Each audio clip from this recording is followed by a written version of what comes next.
When I turned 21, I decided to go to California to be a musician, because that's what you do. And I drove out there all by myself. I literally left my parents crying on the doorstep.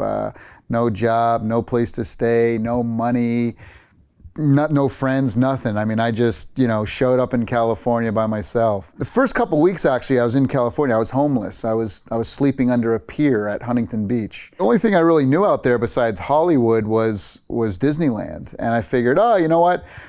Wherever Mickey Mouse lives, that's got to be a pretty cool place. So I literally picked up a newspaper the first day I was there, and I saw a job for selling keyboards at a Guitar Center. And I'm like, I can do that. And they hired me. So I showed up to this new job, not knowing anyone.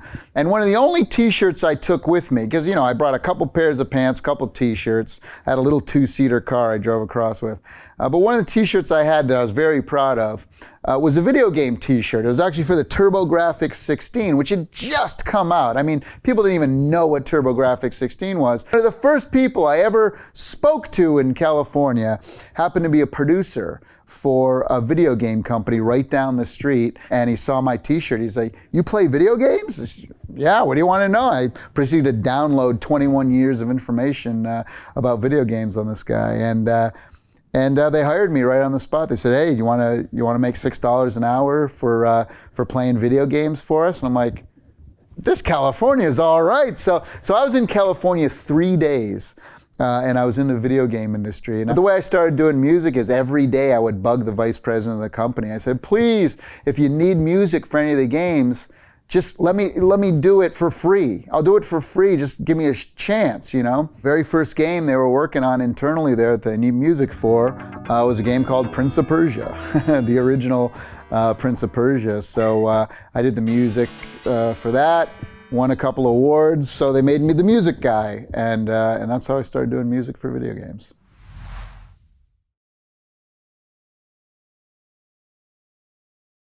So Earthworm Jim came about, I think it was about around 1993. We had a team, an incredible team of guys. There was about 8 or 10 of us who worked on a lot of games together. We started out, worked on a game called Global Gladiators, and that was the first game where the whole Earthworm Jim team kind of came together. It was a McDonald's license game. And then after Global Gladiators, we did a game called Cool Spot, which is another kind of side-scrolling platform game. And then after that, we did Aladdin, again, the same group of guys. And Aladdin was the #1 selling game that year in, I think, 1993 or 94.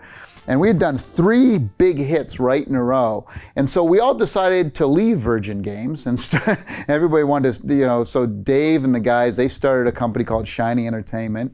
And then I started my own company, Tallarico Studios. And we all left with this kind of concept that we had called Earthworm Jim. We wanted freedom. We wanted freedom to do what we wanted to do. And the company that allowed us to do that was a company called Playmates. It was a Hong Kong toy company that was looking to get in the video game industry. They had done a bunch of really good Star Trek toys and a bunch of really cool toys. They basically said, "Look, we'll give you whatever you want money-wise, and you just deliver us a game in a year, and we'll be happy." So, wow, this is great. So that's what we did. And we didn't have anyone telling us, "Oh, change this, change that." We'd just show up and say, how do you want to, let's make each other laugh. Let's launch a cow in the air in the first level. Why? I don't know, because it's hilarious. We're just kind of making it up. Same, with the music and stuff. What do you want to play? We got this, asteroid level, and you're zooming through asteroids. Banjo music? That'd be hilarious. If we would have put that in a game design document and handed that to a company like EA or Activision, they would have been like, "No way could we do this," So that kind of magic happens, I think, when the developers are just kind of left on their own. And then after that, we went right into Earthworm Jim 2 the second we were done. And the team has been talking about getting together and doing another Earthworm Jim game. So hopefully within the next year or two, there'll be another Earthworm Jim game out there from the original team.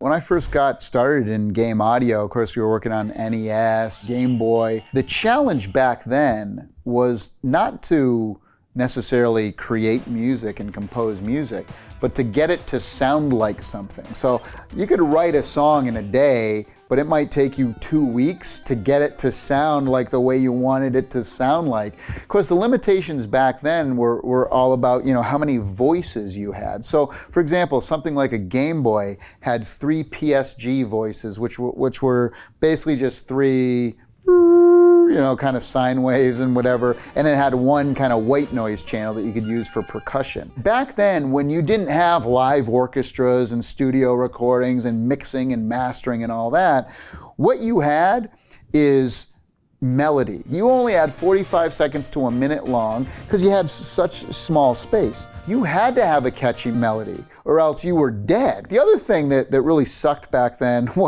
is that kind of nobody cared about audio. So they would create the game and the graphics and the gameplay and everything else. Then at like the end of the game, they'd say, oh, by the way, I guess we got to put some sound in, but there's no space left, there's no budget, and there's no time left because we got to submit this next week for approval. So it was like, whoa! So you literally had like crap to work with. See, in the movies, audio is post-production because the film has to be completed, then you put the audio in it once everything's combined. So that kind of had that kind of mentality. But with video game audio, it's very different because we have to be there from the beginning when they're creating the engines to this thing. We have to make sure the graphic guys, and the art guys don't take all of the space on the cartridge. Hey guys, leave us a chunk too. It's gonna make a big difference in the end.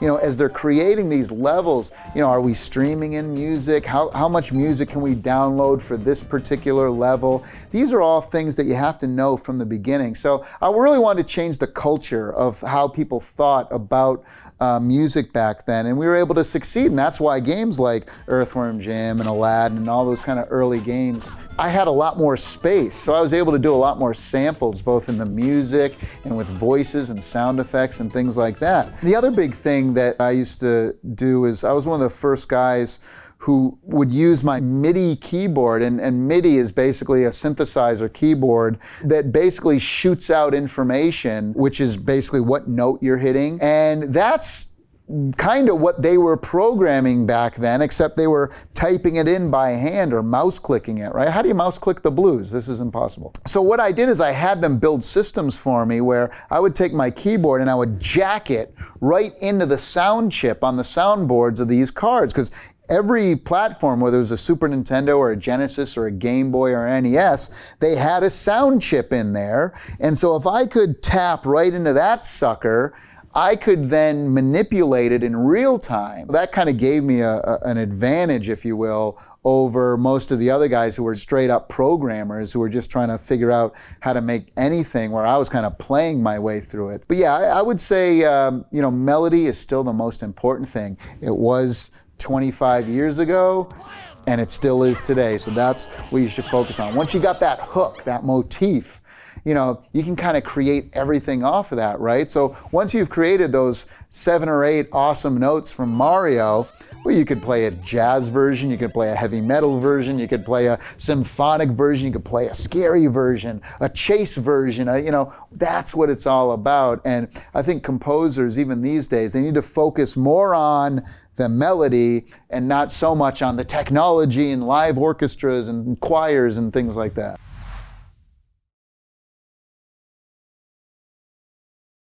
I think story is so important in video games. I mean, you take some of my favorite video games, Metal Gear Solid and Shadow of the Colossus and Red Dead Redemption. I mean, even Pac-Man. You go back to 1980, right?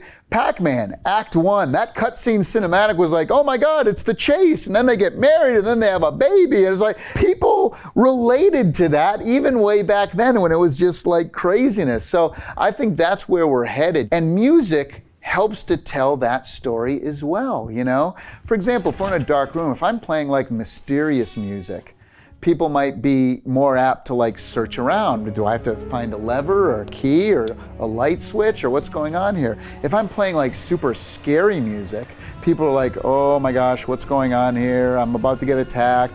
If I play chase music, people are like, let's get out of here, run, When you're playing and you're that character, that music is the soundtrack of your life. So you have this kind of emotional attachment to the music, and that's really powerful. That's really incredible. Take the biggest selling movie of all time, Avatar, right?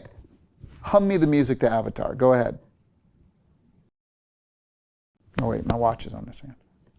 You can't do it, you know? Not a lot of people can hum Avatar, even though it's the greatest film ever of all time. You were very engaged in that story. It was a beautiful story, beautiful graphics, everything about it was great. The sound design, the music was beautiful too. A film is, you know, storytelling at its finest, and you're just sitting there watching it. But a video game envelops you, engulfs you into this. You become the story because you're in that world, you know? So that's what audio brings to the mix.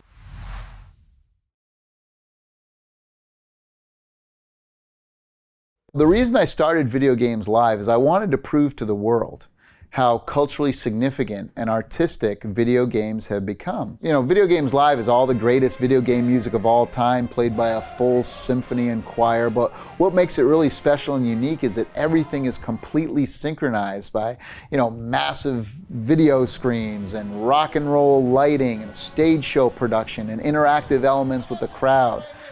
I kind of like to describe Video Games Live as having all the power and emotion of a symphony orchestra, but combined with the energy and excitement of a rock concert, mixed together with all the cutting edge visuals and interactivity and technology and fun that video games provide. So the cool thing about Video Games Live is not only is it, you know, showing people who don't play video games how important video games have become, but on the flip side of that as well, it's also helping to usher in a whole new generation of young people to come out and see a symphony and you know, enjoy the arts. So, you know, it's really been an amazing journey for me. I started it back in 2002. It took me 3 years to put on the first show, and we've been going ever since. Over 7 years now. We do about 50, 60 shows a year all over the world. We change the show every single year. And that's the great thing is, no matter where we go, wherever we play, thousands, sometimes tens of thousands of people